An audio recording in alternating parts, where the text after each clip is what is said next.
These days, we're all talking about viruses. The coronavirus has changed our lives in so many ways.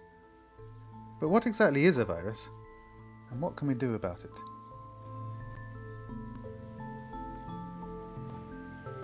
Viruses cause many kinds of illness.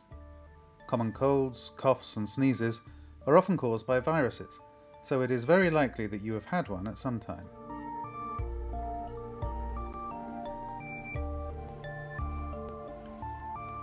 There are viruses that affect plants, bacteria, and animals. The first virus ever discovered, in 1892, infected tobacco plants. Bacteriophages are viruses that only attack bacteria. And some viruses cross from one animal to another, like the coronavirus that probably started in bats. Viruses are tiny. Really, really tiny. They're too small to see even with a microscope. A human cell is pretty small, you can't see it with the naked eye, but you can fit tens of thousands of viruses in a single human cell.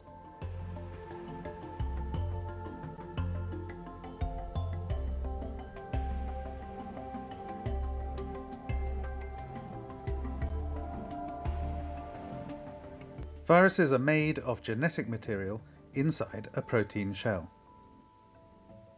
They multiply by putting their genes into the cells of another organism.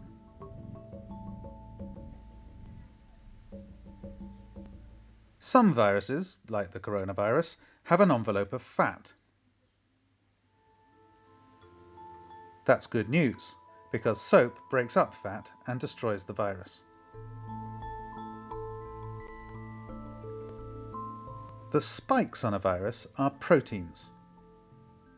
The spikes stick to proteins on the cells of other organisms, like you.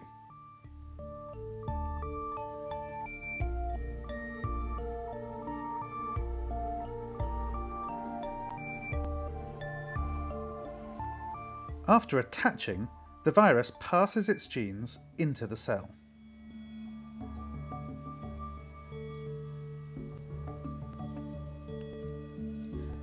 The cell is turned into a sort of zombie. The zombie cells are forced to make new viruses instead of doing their proper job.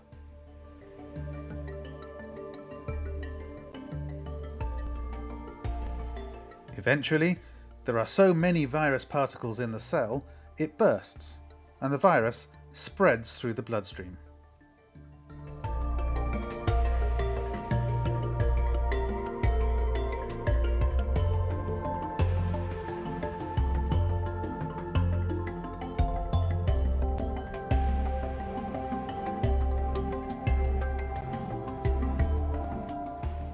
Viruses are quite simple. The coronavirus, for example, only has about 30 genes, compared to 20,000 in a person.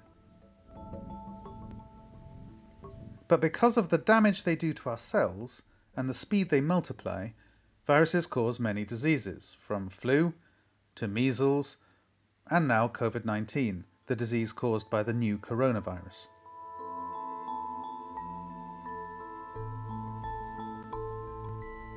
To study viruses, scientists need to grow them. But that's not easy, because viruses need the cells of another organism to multiply. Remember the zombie cells that make new viruses?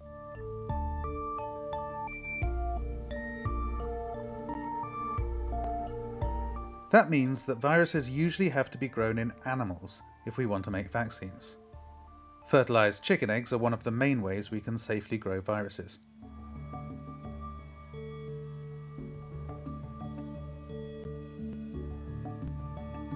To understand how a new virus works, we often have to study it in a fully grown animal. The mouse is the animal that is most often used to study viruses, including the coronavirus. Animal studies have helped us find vaccines for many viruses. The first polio vaccine was available in 1955, smallpox was eradicated by vaccination in 1979, and a vaccine for Ebola virus was developed in 2019.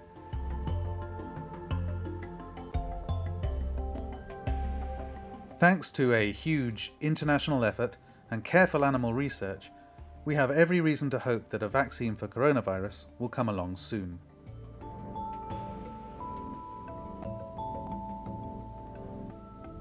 To find out more about the fight against disease and how scientists use animals, visit our website at www.understandinganimalresearch.org.uk.